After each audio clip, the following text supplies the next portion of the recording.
Floricanto presenta.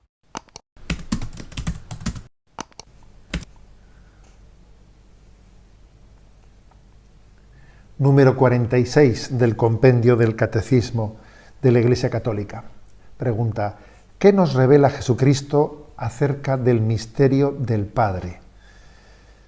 Jesucristo nos revela que Dios es Padre, no solo en cuanto es creador del universo y del hombre, sino sobre todo porque engendra eternamente en su seno al Hijo que es su Verbo, resplandor de su gloria e impronta de su sustancia. Jesucristo es el revelador del Padre, lo hemos dicho, y quizás el núcleo, el corazón de la revelación es cuando Él le llama a Dios, le llama Abba, Padre.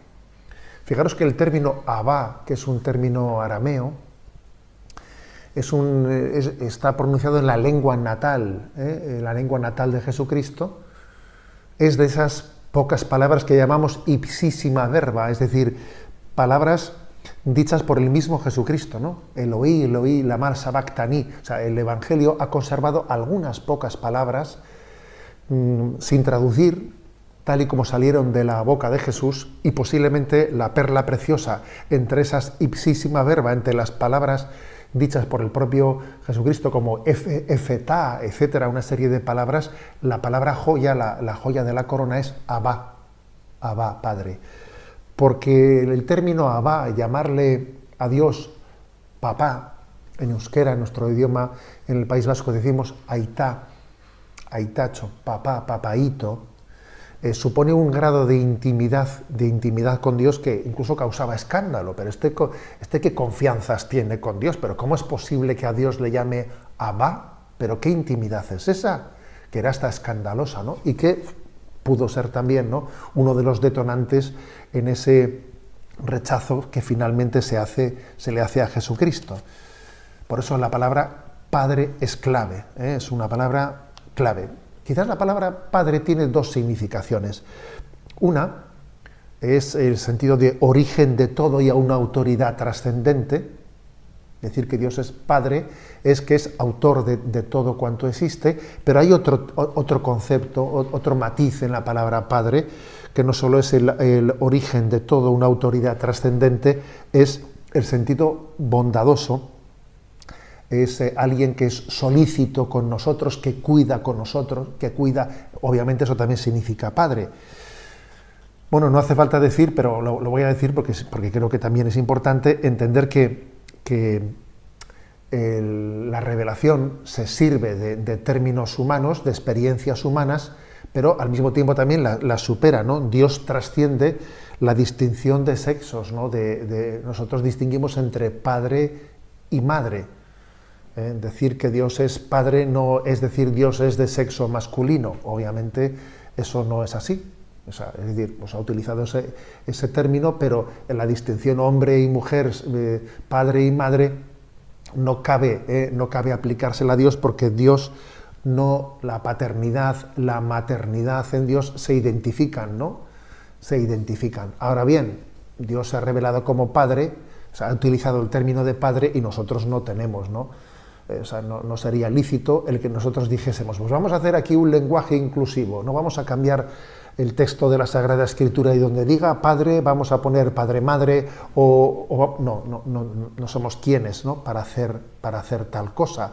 Respetamos el texto de la revelación tal y como ha sido revelado, pero obviamente somos conscientes de que Dios utiliza el término Padre, pero al mismo tiempo trasciende, ¿no? Pues trasciende el significado, por ejemplo, de diferencia de género masculino-femenino que tiene en nosotros.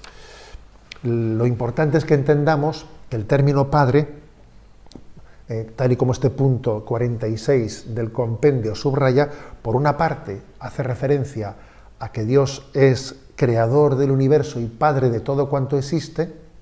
Todos hemos nacido de un mismo Padre. En ese sentido, todos somos hermanos. Esta es la encíclica Fratelli Tutti. O sea, tenemos un padre común. Todos tenemos, ¿no? Los primeros padres de todos nosotros son Adán y Eva. Todos hemos nacido de un mismo padre, Fratelli Tutti. Ahora, hay también un segundo significado de la palabra Padre, que no es únicamente el creador de todo, sino que es el que engendra eternamente a su Hijo, Jesucristo, es el que está engendrando eternamente desde toda la eternidad a la segunda persona de la Santísima Trinidad, el que engendra el Verbo. También en ese sentido es Padre. Y por cierto, en este sentido, en esa filiación de Jesucristo, esa filiación de Jesucristo que se nos ofrece gratuitamente y que cada uno de nosotros tiene que acoger, porque el ser hijos en el Hijo, en Jesucristo, se nos da por el bautismo, este segundo sentido, ¿no? de ser hijos del Padre o de ser hermanos en Jesucristo es distinto al primero. En este segundo sentido es el bautismo el que nos hace hijos de Dios. Así como por una parte se dice, todos somos hijos de Dios, independientemente de colores, razas y religiones, todos somos hermanos. Sí, es en el primer sentido de Dios Padre creacional, pero en el segundo sentido de participar de esa filiación divina del Padre en Jesucristo, el que te creó sin ti no te salvará sin ti. Es decir, la redención tiene que ser libremente acogida por nosotros. Y por eso accedemos a esa filiación divina por el bautismo, que nos hace hijos de Dios y que nos hace hermanos en Cristo, ¿no? Esto es lo que significa Padre, y ese Abba de Jesucristo que nos conmueve, también estamos llamados nosotros a repetirlo cada vez que rezamos el Padre Nuestro. Y decía San Carlos de Foucauld que cuando comenzaba a rezar el Padre Nuestro no podía pasar de la primera palabra, se quedaba trabado en la primera, Padre, se emocionaba y ya con esa palabra llenaba completamente su corazón, igual que Jesús pronunciaba Abba, y en eso tenía su oración plena, en esa relación que él tenía con el Padre.